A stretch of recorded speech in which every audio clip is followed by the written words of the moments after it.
అందరికీ నమస్కారం అండి.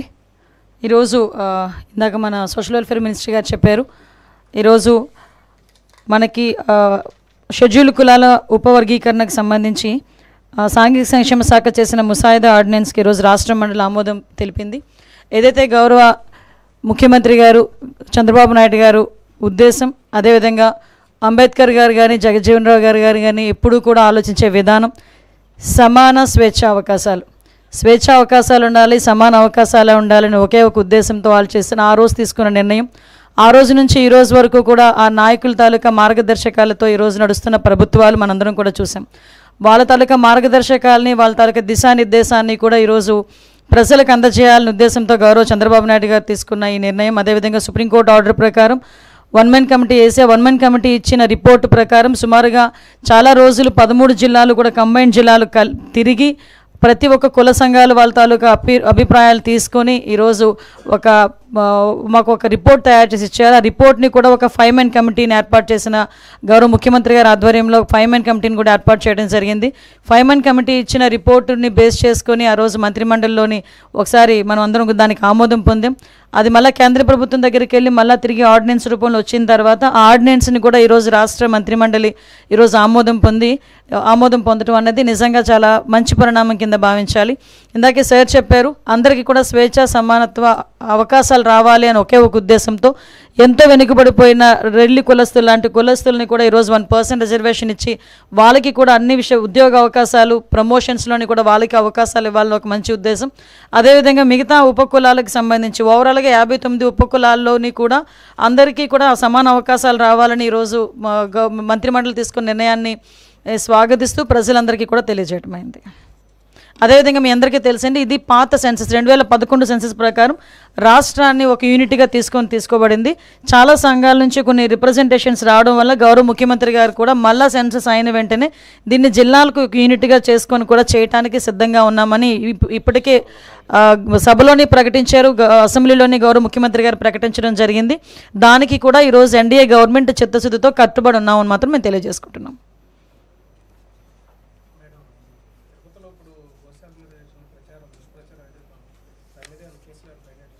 ఆల్రెడీ కేసు కడుతున్నామండి. ఎందుకంటే విషయం ఏంటంటే ఇప్పుడు తిరుపతి అనేసరికి ఒక ఆధ్యాత్మిక ప్రదేశం, దాని మీద చాలా సెంటిమెంట్ ఉంటుంది. తిరుపతిలోని ఎక్కడైనా ఏదైనా చిన్నది అంటే మాంసాహారం ఎక్కడ దొరికినా, ఒక సిగరెట్ దొరికినా, లేకపోతే ఏదైనా మద్యపానానికి సంబంధించిన అంశాలు ఏమైనా దొరికినా కూడా భక్తుల మనోభావాలు దెబ్బతినే పరిస్థితులు ఉంటాయి. అటువంటి సిచ్యువేషన్స్లో ఒక అబద్ధపు ప్రచారాన్ని నిజం చేయడానికి వాళ్ళు చేస్తున్న ప్రయత్నాలు, సాక్షాత్తు ఇంతకుముందు ఆ తిరుమల తిరుపతి దేవస్థానం చైర్మన్ చేసిన వ్యక్తి బయటకు వచ్చి ఆ తిరుమల తిరుపతి దేవస్థానం తాలూకా ప్రాధాన్యత, దాని తాలూకా సెంటిమెంట్ తెలిసిన వ్యక్తిగా ఆయన అటువంటి కామెంట్స్ చేసేటప్పుడు ఆయన సెన్స్ పనిచేయాలి, చిత్తశుద్ధితో ఉండాలి. ఎందుకంటే ఇది దేవుడితో కూడుకున్న వ్యవహారం, దేవుడికి సంబంధించిన వ్యవహారం. ఇప్పుడు ఏదో మత సంబంధించిన ఘర్షణలు తీసుకురావాలి, ఎక్కడో law and order issues create అవ్వాలి. కాబట్టి ఈ రకంగా మనం చేయటం, ఇంతకుముందు మీకు తెలుసు ఒక పింక్ డైమండ్ అని చెప్పి ఒక రకమైన దుష్ప్రచారం చేశారు. అరే అసలు పింక్ డైమండే లేదు అని చెప్పి ఆర్కియాలజీ డిపార్ట్మెంట్ వాళ్ళు కూడా బయటకు వచ్చి చెప్పే పరిస్థితి వచ్చింది. అంటే ఏదో రకంగా తిరుమల తిరుపతి దేవస్థానం అంటే ప్రజల సెంటిమెంటు, దాని మీద ఒక బురద జల్లితే గవర్నమెంట్కి చెడ్డ పేరు వస్తుంది, దానివల్ల పూలన మత ఘర్షణలు తీసుకురావచ్చు అని ఒక దురాలోచనతో వాళ్ళు చేస్తున్న కామెంట్స్ తప్పించి వీటిలో నిజం లేదు అని నిన్న నిజాలు ఈవో శ్యామలారావు గారు చాలా క్లియర్గా చెప్పారు. ఎంత దౌర్భాగ్యం అంటే అక్కడ ఈవెన్ ఆ గోశాలకి 2023 నుంచి విజిలెన్స్ అధికారులని కూడా లోపలికి రానివ్వని పరిస్థితి, అంటే లోపల ఏం జరుగుతుందో కూడా తెలియని పరిస్థితి. అదేవిధంగా కనీసం ఆవులకి ఇచ్చే దానాన్ని కూడా కల్తీ చేసి అందులో కూడా కనీసం నాణ్యత లేని దానాలని కూడా పెట్టే పరిస్థితి కనిపించిందని సాక్షాత్తు ఈవో శ్యామలరావు గారు చెప్పడం జరిగింది. ఎవరైతే ఇలాంటి అసత్యపు ఆరోపణలు చేస్తున్నారో, అసత్యపు ఆరోపణలు చేసిన ప్రతి ఒక్కరి మీద కంపల్సరీగా చర్యలు ఉంటాయి. వీళ్ళు ఎలాగ మ్యానిపులేట్ చేస్తున్నారంటే మీకు ఒక ఎగ్జాంపుల్ చెప్తానండి. రీసెంట్గా మన హెలికాప్టర్ ఇష్యూ మొన్న జగన్మోహన్ రెడ్డి నడిచింది కదా, ఆ రోజు నేను మాట్లాడిన మాట ఏంటంటే భద్రత మేము 1100 మందిని భద్రతకి మేము అక్కడ అకామిడేట్ చేసాము, సో ఇది జరిగిందని క్లియర్గా చెప్తే నెక్స్ట్ డే సాక్షిలో ఏం రాశారు తెలుసా, 1100 మంది పోలీసులు మోహరించారు అని రాశాడు. అంటే ఆ రాసిన తెలుగు చూడండి ఒకసారి, భద్రత కల్పించేమో అనడానికి మోహరించేమో అనడానికి ఎంత తేడా ఉంటుందో. అంటే వాళ్ళు అలా రాసి జనాల్ని ఒక రకమైన ట్రాన్స్లోకి తీసుకెళ్ళడానికి ప్రయత్నం చేస్తున్నారు. సో మీకు ఎగ్జాంపుల్కి ఇది చెప్పాను, వాళ్ళ మైండ్ సెట్, వాళ్ళ మైండ్ గేమ్ ఎలా ఉంటుందని చెప్పడానికి. మీరు ఇందాక మన రామారెడ్డి గారు చెప్పారు మత ఘర్షణలు తీసుకురావాలని ఏకైక లక్ష్యం. దానికి ఏం చేశారంటే పాపం పాస్టర్ ప్రవీణ్ పగడాల గారిని ఏదో రకంగా ఓన్ చేసుకుందామని చెప్పి ప్రయత్నం చేసి వాళ్ళ తాలూకా కొంతమంది మనుషుల్ని పాస్టర్గా క్రియేట్ చేసుకొని రకరకాలుగా వాళ్ళ మీద ఎంత అంటే ఒక పాస్టర్ నోట్ నుంచి కొన్ని పదాలు మనం వినలేమండి, ఎట్టి పరిస్థితుల్లోని కూడా. అటువంటిది మేము పాస్టర్ ముసుగులో కొంతమంది బయటకు వచ్చి నోటుకు వచ్చినట్టు మాట్లాడారు.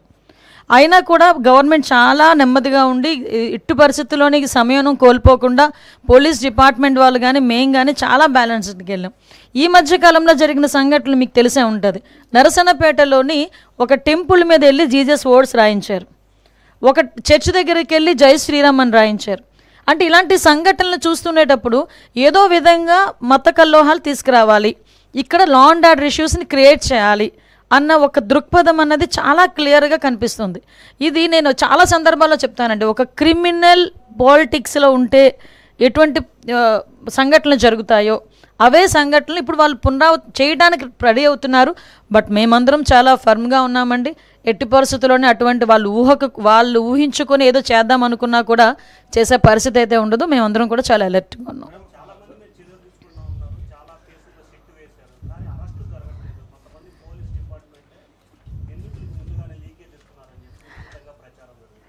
మీ దేవుడి దయవల్ల మీరే ప్రచారం అన్నారు కాబట్టి సంతోషం.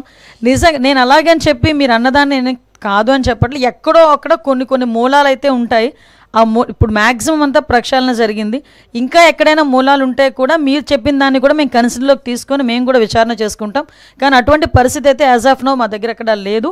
సిట్ విచారణ పూర్తయిన వెంటనే చర్యలు ఉంటాయండి. ఎందుకంటే మేము ఏదో కంగారు పడిపోయి విచారణ తీసుకొచ్చేసి మళ్ళీ వెళ్ళి వాళ్ళు కోర్టులకు వెళ్తే మేము ముట్టకెళ్ళి తినే పరిస్థితులు అయితే వెళ్ళాం. మేము చాలా క్లియర్గా సిట్ విచారణ కంప్లీట్గా పూర్తి చేసుకొని అందులో ఎవరైతే దోషులు ఉన్నారో విత్ సాక్ష్యాధారాలతో పట్టుకొని వాళ్ళ మీద చర్యలు ఉంటాయి.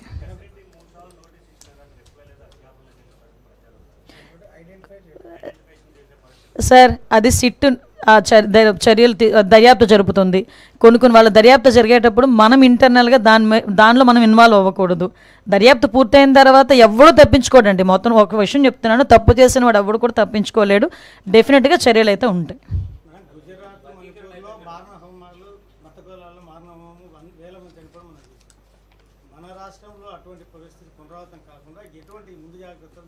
సార్ ఎట్టి పరిస్థితుల్లోనే అటువంటి జరగవండి.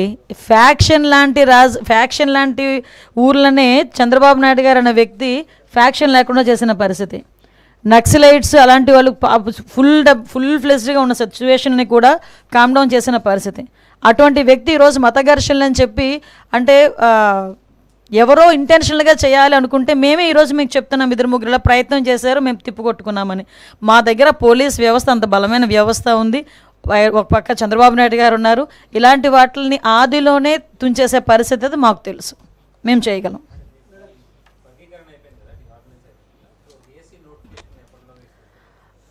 నాకు తెలిసి ఒక వర్గీకరణ ఆర్డినెన్స్ వస్తుందండి, 2 days ఆమోదించింది.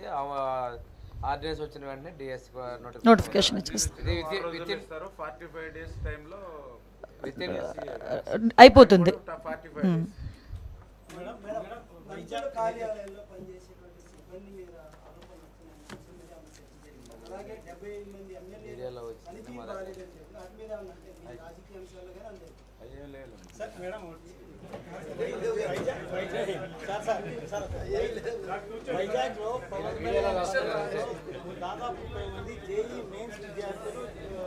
లేదండి, అలాంటిది ఏం లేదు. యాక్చువల్గా ఆ రోజు అలాంటి ఆరోపణలు వచ్చినాయి, కానీ మా సిపి ప్రతి ఒక్కరు ఫోన్ నెంబర్ని కూడా ట్రాక్ చేశారు, టవర్ డంప్ తీసుకున్నారు, వాళ్ళు లొకేషన్స్ ఐడెంటిఫై చేశారు. ఆ సిగ్నల్ లోపం అంటే పవన్ కళ్యాణ్ గారి పర్యటన వల్ల వాళ్ళు జేఈ మెయిన్స్కి అటెండ్ అవ్వకపోవడం అనేది అయితే పూర్తిగా నిరాధారం. ఏంటండి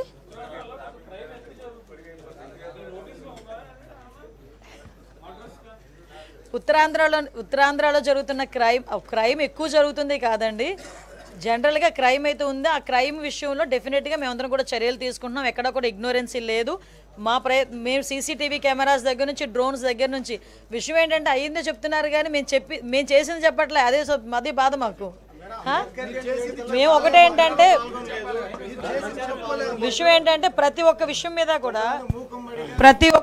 మీద కూడా చాలా క్లియర్గా మా పోలీస్ డిపార్ట్మెంట్ ఎంక్వైరీ చేయడం, నిందితుల్ని వితిన్ 24 అవర్స్లో పట్టుకోవడం అవన్నీ జరుగుతున్నాయండి.